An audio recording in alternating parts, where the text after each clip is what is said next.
Hey folks, welcome back to the channel. I'm Fred Lee. This is Devin Weiss. What's going on? Today we'll be talking about some men's work topics and how it relates to spirituality. Yeah, and relationships in general. Mm. I think, men's work is something that's happening more and more, but people maybe have questions about it or don't know exactly what it is. And, Yeah. you know, How would you define men's work? I think for me, men's work, we get criticized for not being able to express our emotions that well. I think about the things that women make complaints about, and then we do work on those things. But, what is healthy masculinity? What is healthy emotional intelligence, healthy communication, honoring our commitments?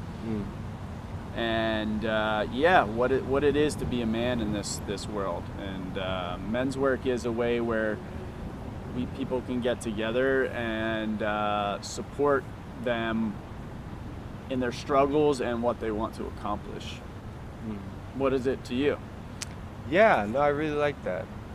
There's a lot of pieces in there that I definitely resonate with as far as that goes. For me, men's work is a place for men to get together and do shadow work, basically, to support each other in whatever might be happening in our daily lives, whatever struggles we might be going through, or accomplishments we might gain in our life, and how that relates to the psyche, right? Okay. The shadows of the psyche. So sometimes we as men, or just humans in general, we might act in certain ways that we wish we wouldn't, but we don't fully understand why we act in those ways. Things that feel, pieces of ourselves that feel out of control. And so men's work is a great way to examine those parts of ourselves, find out the root of them, the source of those habits and patterns, and start to make changes to be the person we want to be, more embodied, more conscious of what's living inside of us and our psyche. And there's so much there, of course. I think so. What that really brings up for me is especially shadows around sex and sexuality and pornography. Yeah. And I'm really curious to hear your thoughts on, because I think you started on that journey pretty early of actually discovering a more conscious sexuality. You had someone in your life that helped, give you some books or, to able to go down that path, but not many people have that, right?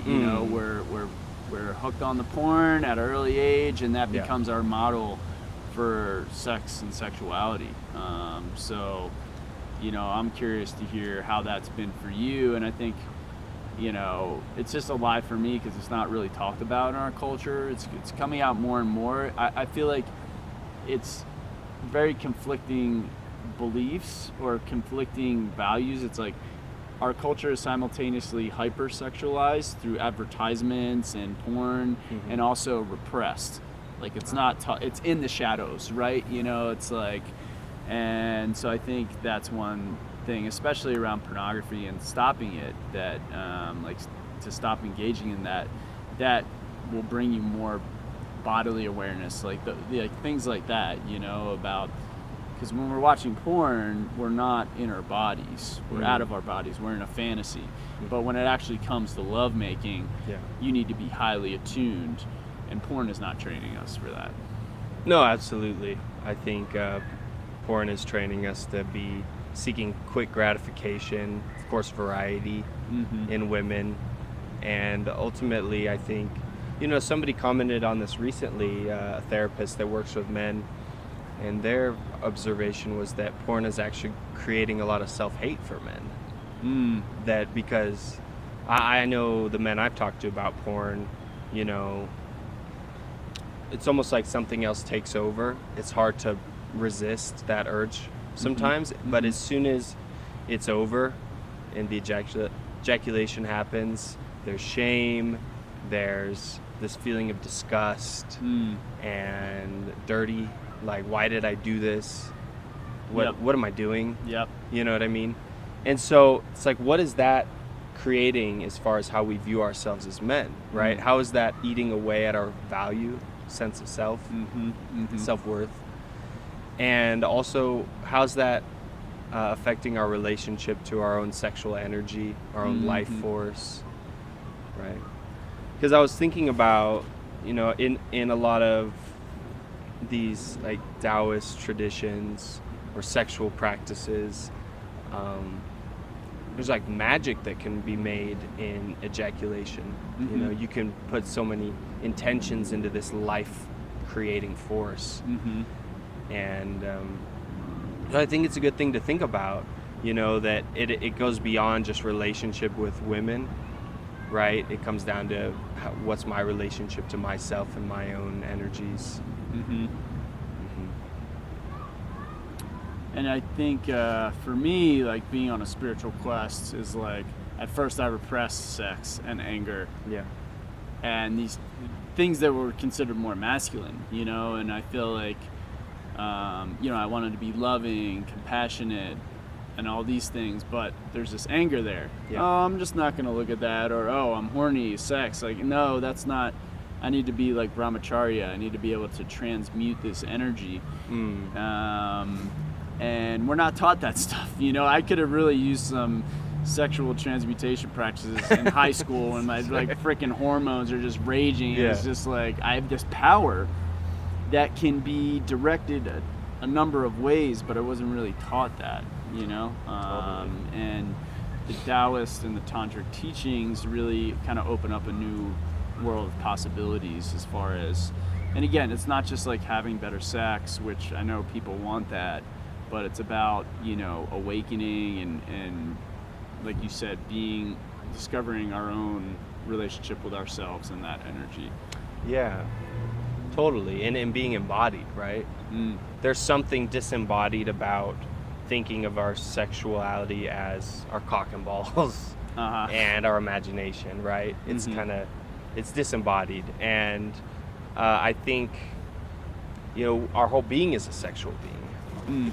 I find that the entire surface of the skin is an organ of arousal and sensation and pleasure, right? And so I feel like the most powerful sexual experiences I've had were when I wasn't fixated on any one goal or any one thing. It was just an exploration, an exciting exploration of each other's bodies and energies and subtleties and breath. And so ultimately that creates embodiment, where my energy's fully online, all my energy's moving, and hopefully the person I'm with, it's the same deal. And the meeting of two fully embodied beings creates such a powerful presence. That presence feeds into the pleasure and feeds into orgasm and all that, and the possibility for men of having non-ejaculatory orgasms, right? Bodily orgasms. And but the embodiment piece is foundational. Yes. Yeah.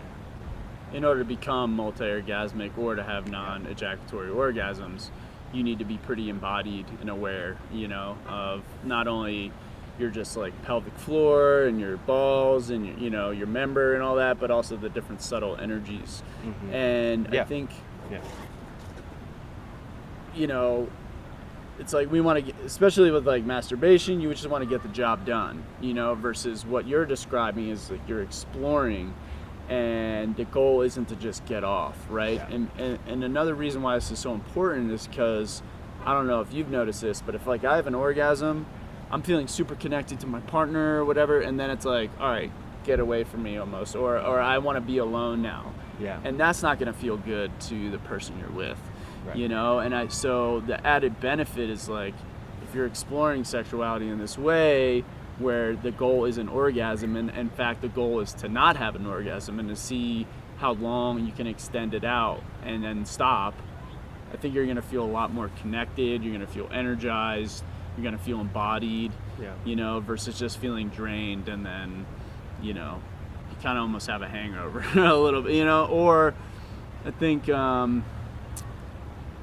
I heard this the other day, like the reason why people smoke a cigarette after sex is like they want to get back to a neutral state, or especially for men, like they don't want to feel in that softness. Yeah. And like It's feminine, vulnerable. after you ejaculate, it's like, you're like open, and that can be, vulnerable, and that kind of ties back into what we first started talking about, is like being vulnerable as men. And we men's mental health, more men commit suicide because I think we don't have these safe spaces to talk about things that are going on in our lives, and that's why I think the men's work is so important, to give space for what men are going through, because we're obviously going through hard things. If men are committing suicide, we're dealing with a lot, and so yeah, absolutely. I feel like it seems to me that there's almost an epidemic of loneliness and isolation that's been exacerbated by the pandemic, and so it's like, what is that impulse after ejaculating to want to be alone and push others away and self-isolate? You know what I mean? Like, for me, that self-isolation and that feeling is connected to not being worthy of connection, or it comes down to shame for me, like I shouldn't have come, or I shouldn't have done this, and now I feel defeated. There's almost this defeated feeling that can come up, especially with a more spiritual woman, maybe that might be wanting some more intense experience or more drawn out experience. It's interesting though. I mean, I wonder if if ejaculating with porn so many times and that feeling of isolation, it's like we just want to be alone after having sex because we don't want our partner to see all that within us, all that guilt and shame. So we're like, you should leave, or I'm going to go for a walk, and I'm going to clear all this stuff out. It's too vulnerable, right? Where most women want to cuddle after sex, Most women want intimacy. They want to feel connected and close and held. It's very vulnerable for some of us men to be in that space after sex. I think for me, the middle way is like communicating with your partner, like actually wanting some time of meditation after, if you do choose to have an orgasm. Like, I think I'm suggesting you learn to not have one, because that's going to give you more drive in the world. Like, if you're not letting go of that energy, and you're like trying to build your career, you're trying to write a book, you're trying to make an album, that energy that you conserve can go into those avenues. But also, if you do decide to have an orgasm, maybe you sit face to face with your partner, she sits on your lap or whatever, and you kind of just breathe together in silence, at least for maybe 5 minutes or 10 minutes or so, just to kind of feel the reverberations of that, and that's what I've just personally, just because I'm a spiritual person, but I mean, that feels like a potent time to meditate, and where the mind is kind of settled, and you can kind of feel the buzz of the after effects, Totally. Yeah, I find there's different things that have helped me to last in sex and have a more energetic connection, like Qigong or some of the Montauk Chia practices. But I think that one of the most important things, it comes back to that embodiment and being able to feel the flow of energy within us, which of course Qigong helps with. Because when we're disembodied and we're having the sexual experience, oftentimes all that energy gets caught in our genitals. It's where our mind is associating sexuality. It's it's like, oh, that's the sex organ, that's where sex happens. But what ends up happening as a result of that is that when the feeling of wanting to orgasm comes around, that energy doesn't have anywhere else to go. It doesn't have another groove that's been worn in. Does that make sense? You know what I mean? What do you mean by like another pathway hasn't been charted out for that energy to move elsewhere instead of ejaculation, like up your spine, or into your heart, or exactly. out into the world. Or into your like imagination of manifesting something, or I want to create that perfect job. Like there's people that do that. Those are Taoist practices of like you can create anything in that moment of ejaculation because it's that powerful of a life force and a creative force. But I find too that, you know, I know men, older men, that have no issue with that, and they've never practiced any sort of sexual kung fu or anything. And I think it has a lot to do with value and self-worth as well.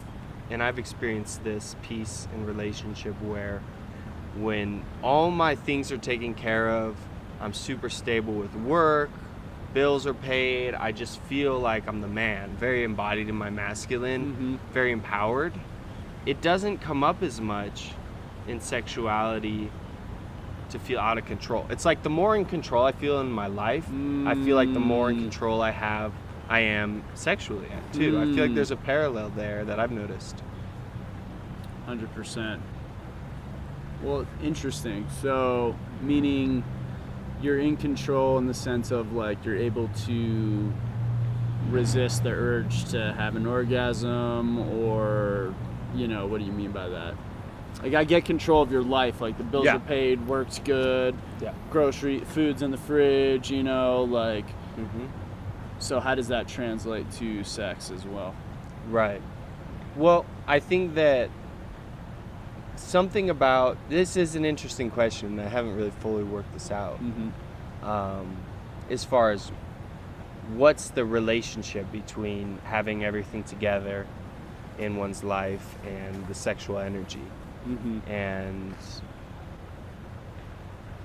I wonder if it's kind of the reverse of the porn thing. It's like if porn is making us feel a lesser sense of self-worth, then what are the things in our life that fill us up with a sense of self-worth?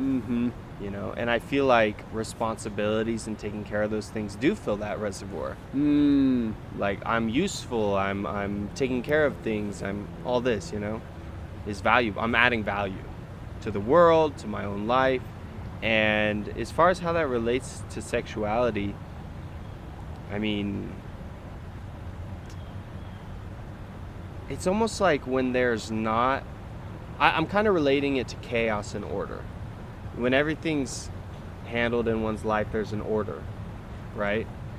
And, you know, in that moment of ejaculation, in a way, it can feel like chaos. It can feel like it's out of control. Yeah. You know? So in a sense, I wonder if there's a sense of order that can come about with ejaculation. Like, no, I'm actually in control of this. I'm holding this, whether that's recognizing that you need to stop and pull out and to let that arousal simmer down a little bit. Yeah. You know what I mean? And let that calm. I find that after 3 or 4 times of that, I can go 45 minutes without stopping because it's like I've been desensitized almost. I wonder if my penis has actually been desensitized by stopping myself, by edging. You know what I mean? And it's a good question. I don't have it figured out exactly as to how it relates to having your life together, but something about survival, like when you're not worrying about survival, you can come into that sexuality fully embodied and present and in control. 100%. That makes sense. You're less stressed.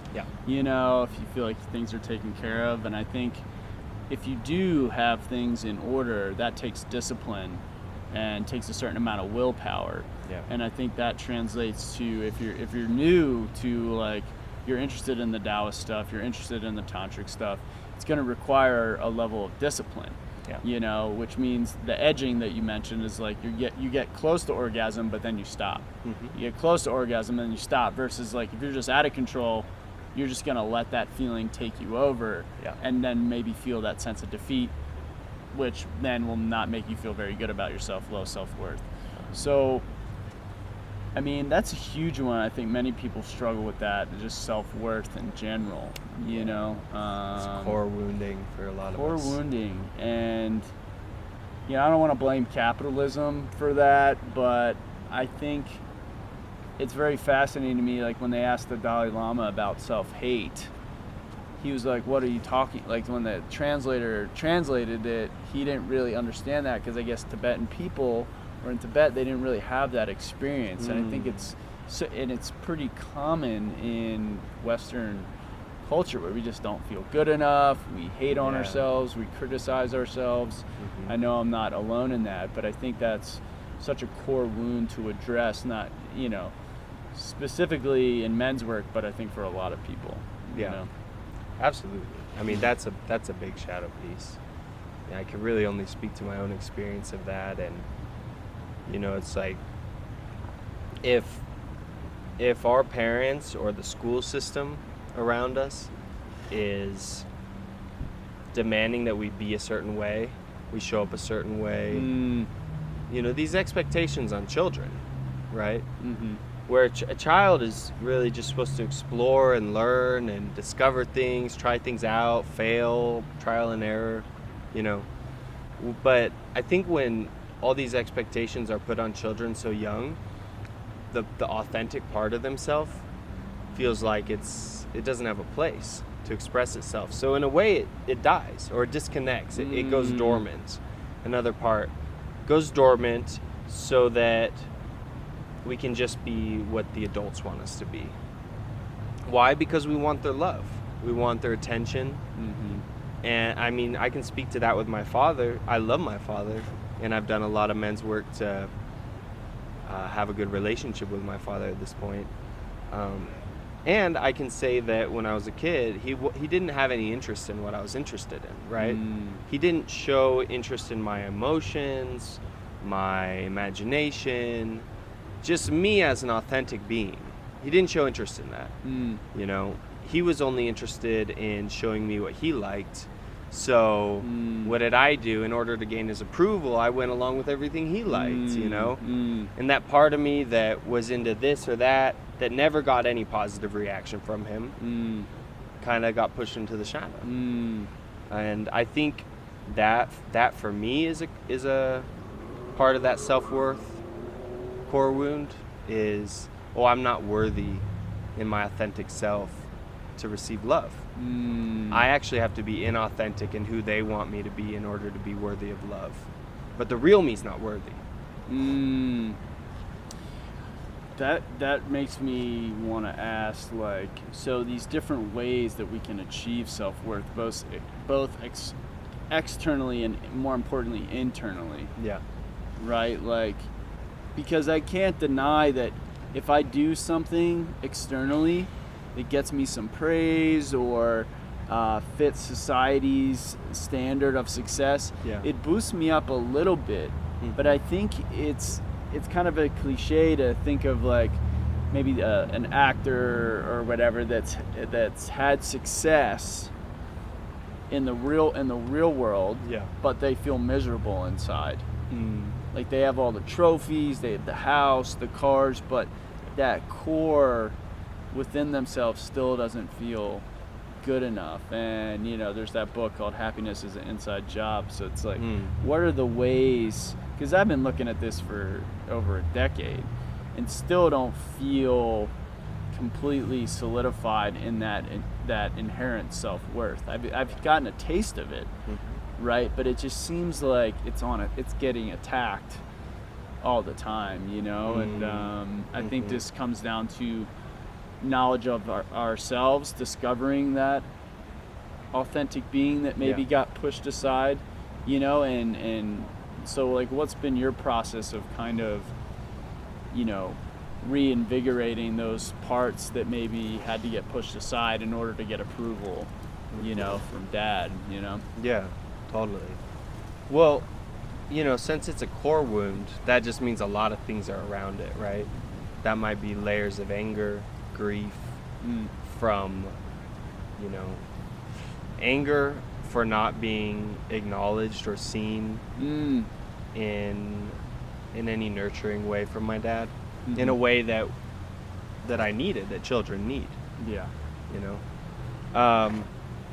So a lot of it for me has been, you know, for me, the men's work is not about just understanding the stories of our past, but it's actually feeling through the hard emotions that got trapped in our past. You know, So that's why I love having a group of men in a circle to be able to feel those parts, have people help me get to those parts of myself, and then just have space to feel it. Yeah. I've let a lot of anger out around my father, and what that led me to is a deep well of grief. And who's grieving? That child in me that never got seen, that child in me that feels totally isolated and alone and helpless and scared and frankly unworthy of love. So in my experience, in order to really address the worthiness piece, is to do the inner child work. It's to feel that grief, to understand and know that grieving process, and from there, that is already validating self-worth, right? Those are parts of ourselves that want to be seen.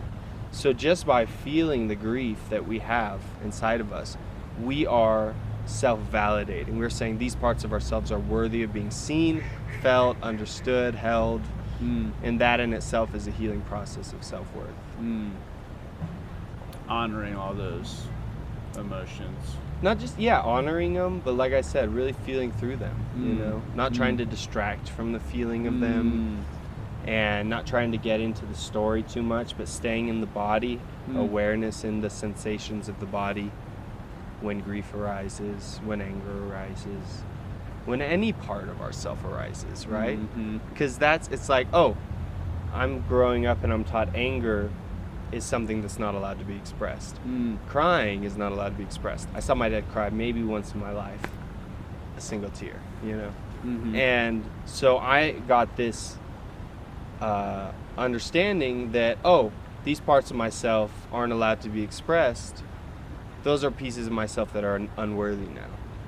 So by giving those parts of myself space to unfold and release and expand out, right? Because they're so clenched up and tightly bound, hiding to not be seen. So now I'm letting them be seen. Now that's gonna shift my experience with the grief completely.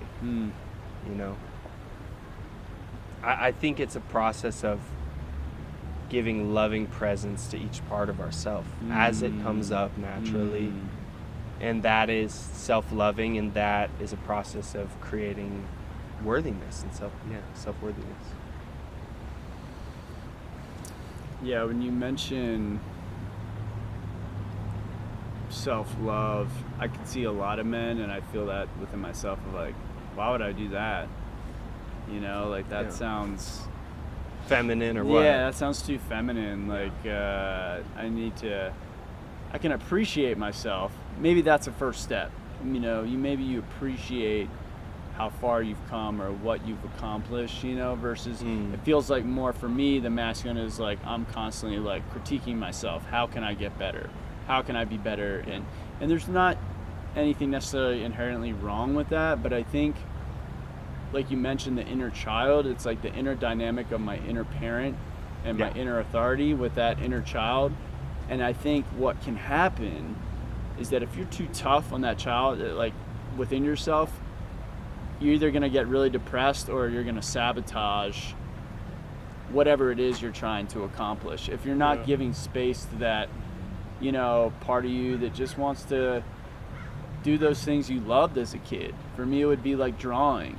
I don't really give myself that space to just draw anymore, because I'm like, what's the point of this? Is it going to make me money? It's like, no, the simple just enjoyment of playing and drawing and using my imagination. And I kind of miss that. I miss that part of myself, and I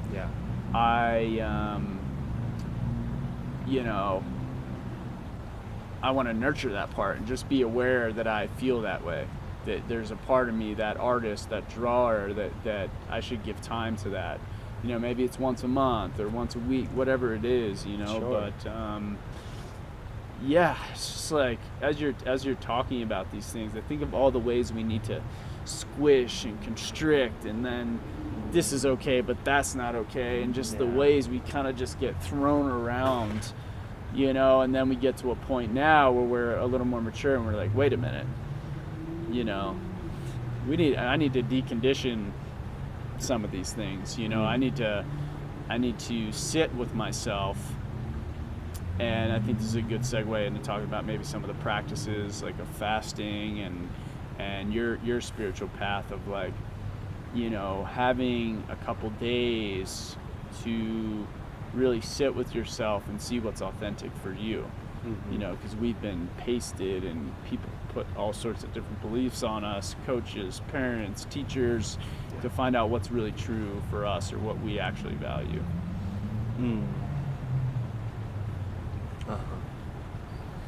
Well, I like that you brought up the drawing thing and just like discovering that, there's these things I actually really enjoy but don't do anymore, or don't allow myself the time to enjoy.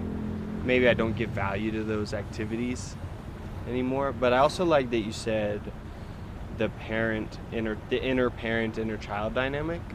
You know, a lot of the self-talk that people have, it's somebody in their life. It's somebody else's voice, whether it's their father's voice or their mother's voice in their head, or whoever was the really critical one of them. You know, and I think that's a big piece of saying, where did I learn to say these things to myself? Where did I learn to have such strong judgments towards myself? And finding out, that's my father. He didn't have a father to help him. He's actually trying to love me the best he can with what he knows and what he has. And still, this isn't how I want to live or talk to myself or think about myself. You know? Yeah. As far as practices, would you say fasting or? I kind of want to know, you don't have to talk too much about it. Actually, I really appreciated you did, I think it was a 3 or 4 day fast or vision quest. And I asked you about it and you were just like, yeah, it was beautiful. And that's it. And that's it. You didn't give me the details, and I think this is a little kind of side tangent, but just kind of keeping that experience to yourself, because the more you talk about it, it kind of feels like you leak out that energy. And ever since you told me that, I've noticed like when I'm telling people about an experience, it kind of like dilutes it a little bit. Not just because I'm verbally expressing it, because like our words can't really touch experiences sometimes, but even just the sharing of it kind of, I don't know, can like weaken the experience in a way. Yeah, I wonder if it's because now this experience is also attached to these interactions with people who won't understand what you went through. You know what I mean? We might understand something, but ultimately it's like when we go to bed and dream. We can tell people about our dreams, but nobody's going to see them like we do, you know?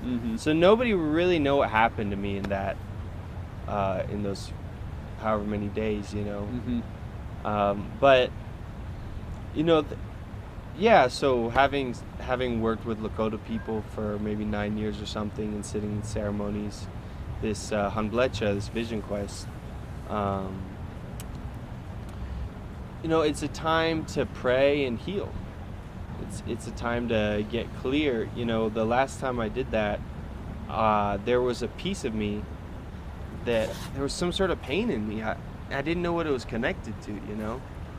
I was having dreams with this really intense pain, and so I prayed about it. I went up there with the intention of asking for answers, asking for clarity and understanding where that pain is coming from, and also healing from that. And so in the process of being up there on the hill, you know, in a designated area,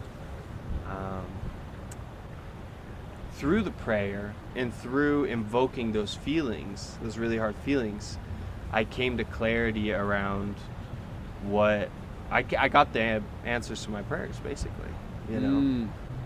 I think any form of self-work is going to be beneficial. You know, whether it's men's work, whether it's prayer, just the path of understanding oneself and knowing oneself, right? Knowing what lives within us. I think, however we approach that, It's good. And I think people, men especially, can run away from that their whole lives, right? They'll just go through their lives, and I think that will keep us from connecting with others in a really deep way, you know. And I think as humans, as much as I appreciate isolation and solitude, like I also really appreciate connection and community. I think both are extremely important.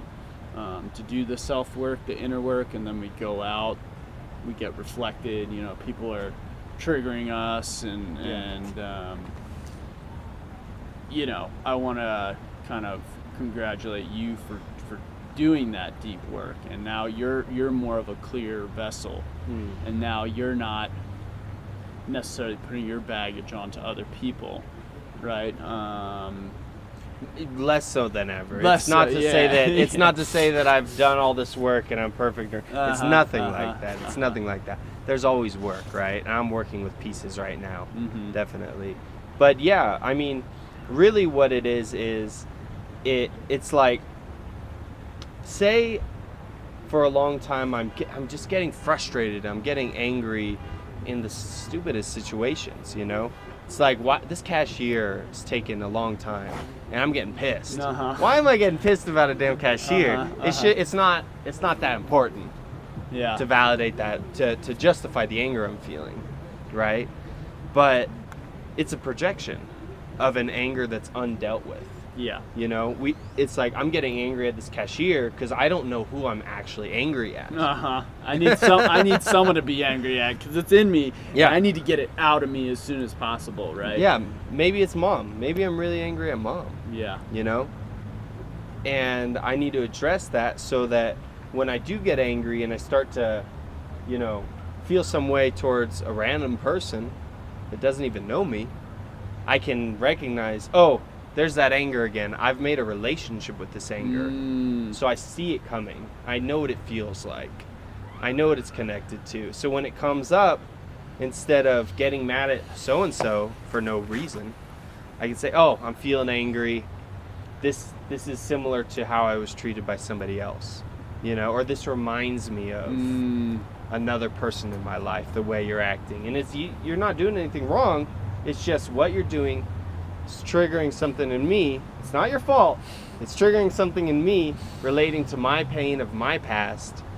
But now that I have a relationship with that pain, I can recognize that and not hurt people that have nothing to do with my pain. You know? I think you bring up a really good point that also ties into what we were talking about earlier with the sexual energy. You think about these two very powerful energies, sexual energy and anger.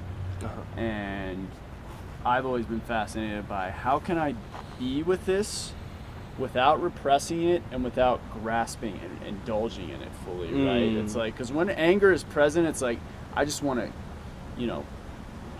get it out. And I think healthy ways, you go to the gym, you like climb up a mountain and scream, you know, like where it's not being directed at another person. Because I noticed the ways that would just cause a ripple reaction. Say you get angry at that cashier, and then they're going to treat those other customers rudely maybe, and then and it's like, when I think about all the things I don't have control over, but then I think about the things I do have control over, if I can be kind to someone, maybe that'll crack them open, then they'll be kind to another person, then they'll be kind to another person. And like, I'm not perfect either. I can project sometimes, but how can we become more aware of when a person actually offended us or made us angry versus they triggered something within us that reminded us of someone else, you know? And I think, again, coming back to embodiment and awareness, I think those are just critical for life in general, you know? Well, and what's interesting is sometimes it's both. The person did something that made us angry and they triggered something. Right? Sometimes it's like, that person is being an asshole. But it's still triggering something that's way deeper than them. You know? So it's like, they're being a dick. But if you want to do the work on yourself, where's that anger really coming from? And it's because it's like, I feel like the whole idea of shadow work is that every day, through all the situations that we go through in life, these parts of us are just getting pinged. You know, they're just coming up, a little piece of us from when we were 7 in this moment, a little piece from when we were 11 in this moment, or when we were 18 and got our heart broken in this moment. All these pieces coming up every day, you know, and the more of ourselves that's unconscious, the more that those parts of ourselves take us over into autopilot, right? We're reactionary, you know? So that's the whole thing about being aware of ourselves is that we come into a more conscious choosing of our actions, right? How do we respond? It's not a reaction, it's a response now. Yeah. You know? And yeah, I mean, the more pieces of ourselves we can know on that level, I think just the more we can have that influence on how we feel every day. Or, I mean, it's like my truck broke down, you know, and it's a bummer. And at the same time, it's like, it's up to me how I respond too, you know. And we do have that power. We do have that power. I'd almost say to an extent. It's like we have that power to the extent that we've done work in a way. To the extent that we're aware of what lives within us, within our psyches, I think that gives us more and more freedom in our lives, you know, to choose and to have that power of choice. And I love that parable of like the Chinese farmer of like the maybe. You know, it's like his son gets in a horse accident and breaks his leg, and the neighbors are like, "Oh, your poor son, you know, he broke his leg," and the farmer's like, "Yeah, maybe." And then a month later, the army recruiters coming up, recruiting all the able-bodied men. Right. His son is not going to get enlisted. He's got a broken leg. You know, like, oh, you know, he didn't have to get, you know, which was like a blessing in disguise. And I think that's very hard for us sometimes to, because we don't see the blessing right away. Yeah. You know, who knows what's going to come out of, you know, your car breaking down, right? Yeah, obviously at surface level, that's annoying, frustrating, right? But I think one of the bigger spiritual lessons for me is like, yeah, I want to set a plan and have structure. But when things don't go my way, being able to be like, that's out of my hand, you know? Yeah. And not stressing over those things that are out of my control, and also not even knowing where they're going to lead, you know? So. Yeah, I feel like what you're speaking to, trust. Yeah. I feel like that piece is, as far as spiritual growth, is kind of, for me, it's kind of like the jewel of spiritual development is trusting life. In any situation, and kind of having that optimism that, okay, yeah, this just broke down, this is in chaos, whatever it is. From the outside it looks like chaos, you know. But trusting that it's a good thing those things happened because of what's coming next. You know, having some sort of overall spiritual trust, I think, that's the piece I've been cultivating for years and years. I come back to that. I always come back to that. Yeah. Fall into hands you cannot see. Is that a rap lyric of yours? That's it is, but it comes from a teacher called Muji. Oh, Muji. Spiritual teacher, yeah. He's got a video titled that, and just, I know as a man we want to have, like, or a certain masculine quality could be wanting control, knowing, you know, things are in order. The more, I think, a healthy feminine quality is trust into the things we can't control, you know. And I think, like you said, that's something I've been trying to cultivate, because sometimes I don't trust, you know. I'm trying to that piece got to go there, but it's like all the controlling, right, and wanting to manipulate the situation is kind of a result of not trusting the outcome. Right. Because we only have control over this.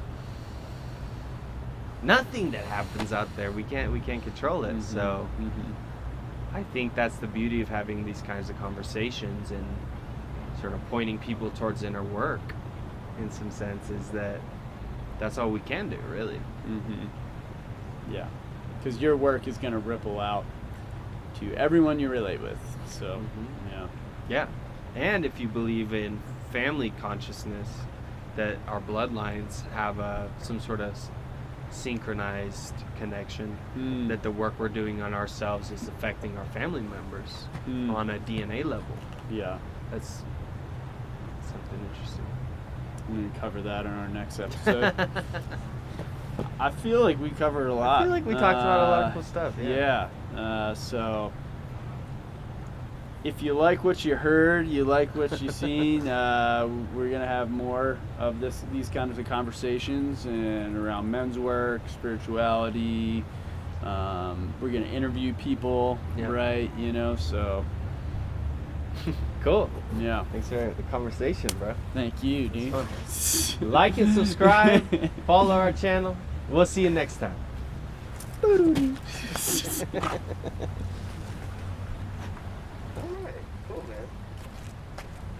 feel like we were able to talk about some cool stuff in there. Yeah, bro, we got deep. Fred Lee Films.